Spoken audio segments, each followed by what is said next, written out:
সাবধানে যেও। আচ্ছা আব্বু, তুমি তোমার খেয়াল রাখো, আমি আসি আব্বু। ঠিক আছে বাবা, আসসালামু দেখে শুনে আলাইকুম। যাও।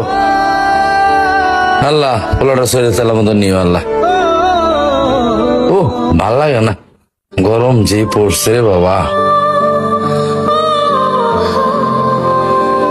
রিক্সা যাবি 9 নম্বর সেক্টর। জি ওঠেন ভাই, যদি যাওয়ার আগে ভাড়াটা মিটিয়ে নিতেন। আরে ভাড়া তো দিমুই, ভাড়া নিয়ে তো খেপছো কেন? চাপো উঠতে দাও। ভাই তারপর ভাড়া বিষয়টা মিটাই নিলে ভালো হয়, নাহলে আমার পরে দুনিয়ার ক্যাচাল হয়। আমি তো তোর ব্যাপারটা বুঝলাম না। তোর কি মনে হয় আমি গরিব? তোর এই রিক্সা কেনার মতো টাকা আমার পকেটে সব সময় থাকে। চাপ তো ওঠ।